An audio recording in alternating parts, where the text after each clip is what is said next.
Halo, Assalamualaikum warahmatullahi wabarakatuh. Di video kali ini saya akan membahas tentang matriks diagonal dan matriks segitiga atas juga matriks segitiga bawah. Nah, apa itu matriks diagonal? Nah, di sini ada suatu contoh matriks diagonal. Yang pertama adalah dia harus matriks persegi. Jadi matriks diagonal itu adalah matriks persegi yang entry-entry di luar diagonal utamanya, entry-entry selain diagonal utama, dia bernilai 0. Bernilai 0. Nah, kita lihat di sini, misalkan D adalah matriks diagonal karena ini diagonal utama, dan entry-entry selain diagonal utama bernilai 0, maka ini disebut matriks diagonal. Nah, pertanyaannya adalah, apakah D1, D2, sampai Dn boleh 0? Boleh. Jadi, D1, D2, dan seterusnya sampai Dn boleh 0. Yang penting, boleh 0. Yang penting adalah bahwa selain diagonal utamanya, ini selain diagonal utamanya, ini diagonal utama. Selain entry-entry di diagonal utamanya, dia bernilai 0. Nah, kenapa sih kita bahas matriks diagonal? Apa sih keuntungan matriks diagonal? Nah, matriks diagonal ini adalah dia punya keuntungan tersendiri. Nah, kalau kita pangkatkan, contohnya di sini, kalau kita pangkatkan matriks diagonal, maka itu sama dengan memangkatkan entry-entry pada diagonal utama yang bersesuaian. Kok bisa gitu sih? Kenapa bisa gitu? Kita berikan contohnya. Misalkan kita punya matriks 2x2 aja ya. Nah, kita ingin menguadratkan matriks 2x2. Oke. 1, 0, 0, 2.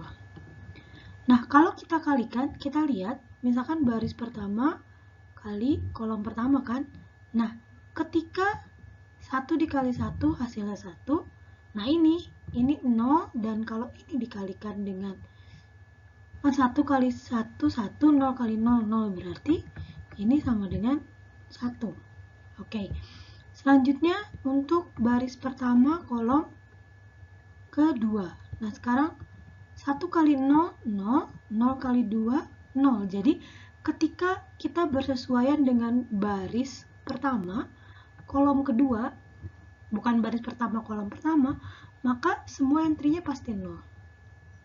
Oke, selanjutnya kalau misalkan kalau dia bersesuaian baris pertama, kolom pertama ada isinya, yaitu perkalian antara ini, dan ini.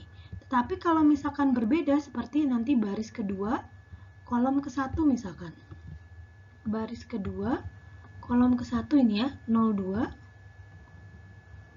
Nah, kita lihat 0 dikali 1, 0 ditambah 2 kali 0, 0. Ya kan? Sedangkan kalau misalkan baris kedua, kolom kedua, karena sama-sama 2, maka ini nilainya adalah 2 kuadrat. Oke. Dan seterusnya. Intinya kalau kita mengalihkan matriks diagonal, maka hasilnya adalah matriks diagonal lagi, dan spesialnya adalah entry-entry-nya sama dengan memangkatkan entry-entry matriks diagonal.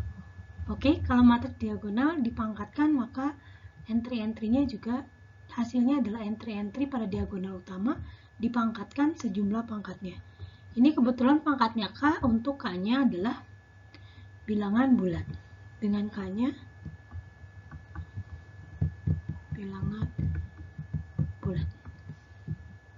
Oke, selanjutnya, ketika kita mencari D inverse, nah kita lihat, D inverse kan D pangkat 1 ya, D pangkat min 1 ya. Nah, kita bisa menggunakan definisi D pangkat K ini. Dengan K-nya diganti sebagai D min 1. Nah, kita lihat berarti D1 pangkat negatif 1, ya kan? Ini sama dengan 1 per D1. Jadi, ketika nanti kita punya matriks diagonal, lalu kita membutuhkan inverse dari matriks diagonal tersebut, kita tinggal memangkatkan entry-entry pada diagonal dengan negatif 1. Seperti ini. Contohnya gini. Kita punya yang tadi aja ya. 1, 0, 0, 2 gitu ya. Nah, inverse-nya adalah, berarti inverse-nya adalah 1, 1 per 1, 1, 0, 0, setengah gitu ya. Coba kita kalikan apakah hasilnya adalah identitas. Oke, kita kalikan. Baris pertama, kolom pertama 1, 0, 1, 0. 1 kali 1, 1, tambah 0 kali 0, 0. Oke. Baris pertama, kolom kedua. Baris pertama, kolom kedua, 1, 0, 1, 0, 0 setengah. 1 kali 0, 0, 0 kali setengah, 0 ya. Berarti ini 0. Lalu selanjutnya ini 0. Lalu selanjutnya ini 2 kali setengah. Berarti 1. Nah, kita lihat bahwa ini adalah matriks diagonal. Berarti inverse dari matriks diagonal adalah entry-entry sebelumnya dengan dipangkatkan negatif 1. Ini menggunakan definisi D pangkat K ini. Oke?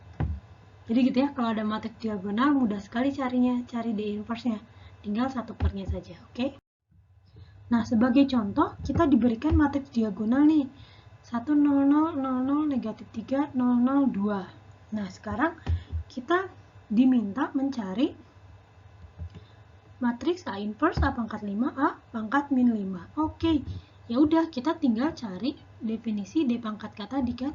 Pakai definisi D pangkat K.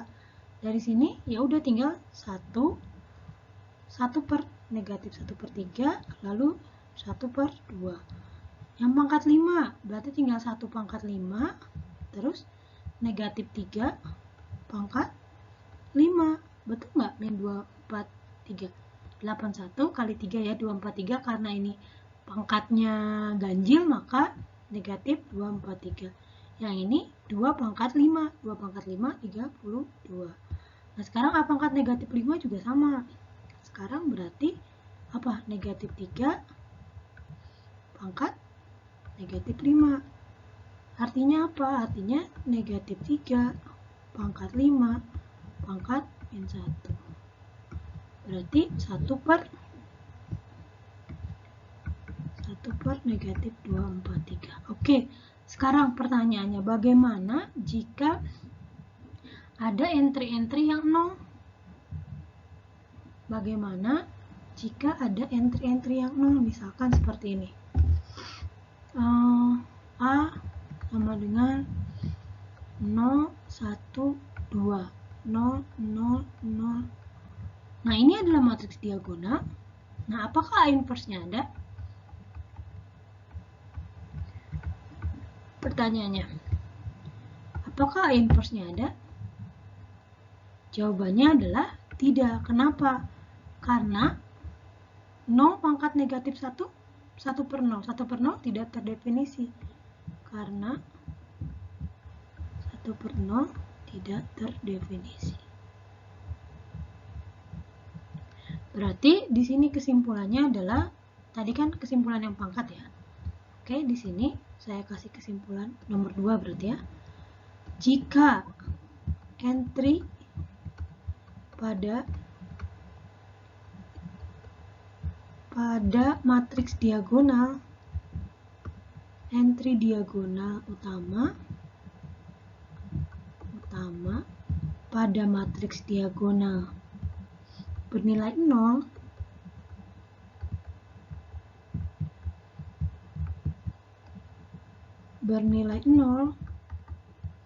maka matriks tersebut tidak memiliki inverse.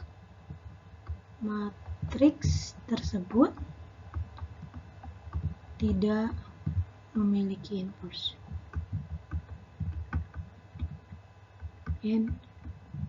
Oke, maka matriks tersebut tidak memiliki inverse kalau ada entry pada diagonal utama.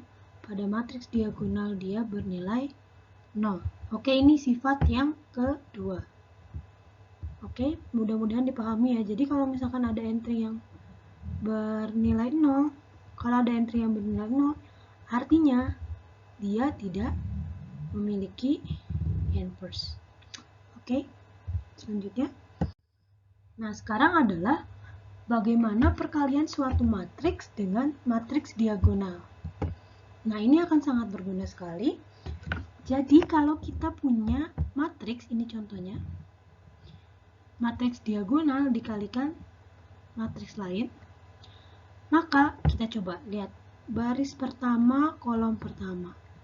D1, A1, 1 doang kan yang ada, oke. Ini kan, yang lain 0 kan. Baris pertama, kolom kedua yang ini. DA1, A1, 2. Jadi kesimpulannya adalah, ketika mengalihkan suatu matriks dari kiri, ketika mengalihkan suatu matriks diagonal dari kiri, maka sama saja mengalihkan baris matriks tersebut, matriks yang kanan ya, dengan entry diagonalnya D1. Kita lihat ini semua D1, D1, ini semua. Oke. Nah, kita lihat yang selanjutnya yang kedua. Baris kedua, ini sama, D2 adalah, jadi sama seperti mengalihkan baris. Mengalihkan baris dengan konstanta D2. Oke. Yang D3 juga sama D3. Oke, jadi kalau ada perkalian antara matriks diagonal dan matriks biasa yang belum tentu diagonal, atau kalau ini matriks diagonal juga sama saja, sama dengan mengalihkan entry-entry diagonal ini dengan baris yang bersesuaian. Nah, sekarang kalau dari sebelah kanan, kalau perkalian matriks diagonalnya di sebelah kanan, nah kita lihat. Oke, ini sama seperti tadi ya.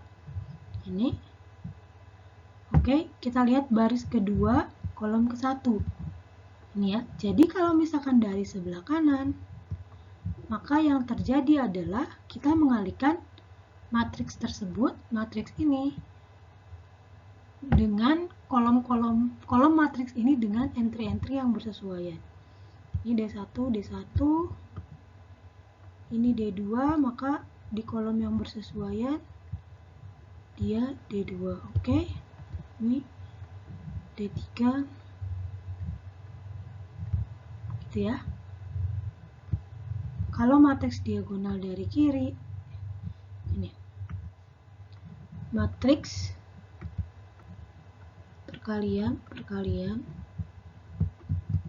matriks diagonal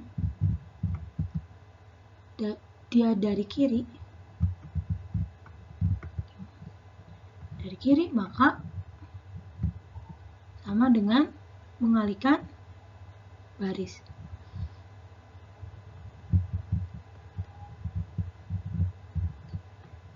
Entry dengan baris. Oke, maaf kalau bahasanya agak membingungkan, semoga dapat kata kuncinya. Oke, misalkan perkalian D kali B gitu ya, ini B, ini B, ini D.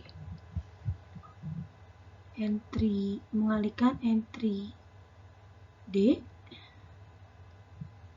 dengan baris entry diagonal. Oke, yang selanjutnya sama ya, perkalian ini misalkan D, ini gitu ya, perkalian ED berarti matriks diagonal dari kanan, maka mengalihkan entry diagonal D dengan kolom. Oke, ini sama tapi di sininya diganti kolom ini tetap entry diagonal D dengan kolom mengalihkan. Oke, paham ya? Ini tidak usah diberi contoh karena kita tinggal lihat ini aja. Oke, seperti itu. Nah, selanjutnya kita akan membahas tentang matriks segitiga. Nah, ini sebelum masuk ke segitiga atau segitiga bawah, intermezzo aja. Apa sih keunggulan diagonal matriks diagonal ini dia sering banget digunakan dalam determinan kali ya. Jadi, tapi determinan kita akan belum bahas dulu. Namun sebelum itu, karena kita sedang membahas matriks diagonal, mungkin ada yang sudah belajar tentang determinan di matriks 2x2 dan matriks 3x3. Kalau di matriks 2x2 dengan AD min BC tadi, terus kalau misalkan ini determinan di matriks 3x3 biasanya menggunakan metode Sarus atau adjoint matriks gitu ya. Nah, di sini khususnya determinan ketika matriks diagonal, keuntungannya adalah determinan dari D itu sama dengan perkalian entry-entry pada diagonal utamanya. Oke, ini satu keuntungan aja ya, perkalian entry-entry pada diagonal utamanya. Jadi ketika kita tahu itu matriks diagonal, kita tidak perlu lagi mencari tidak perlu lagi mencari determinannya, kita langsung saja mengalihkan antara entry-entry pada matriks diagonalnya. Nah, nanti ada lagi keuntungan matriks diagonal ketika kita bahas diagonalisasi, tapi nggak sekarang. Nah, seperti itu. Nah, jadi tadi kalau misalkan ada satu aja entry diagonalnya yang 0, misalkan determinan D atau determinan suatu matriks diagonal, misalkan saya tulis gitu ya. Terus ternyata ada satu entry diagonalnya 0, maka determinannya langsung 0. Nanti ketika kita membahas determinan, kita tahu suatu matriks yang determinannya 0, maka matriks A ini tidak memiliki inverse. Tapi nanti kita akan bahas pertemuan selanjutnya.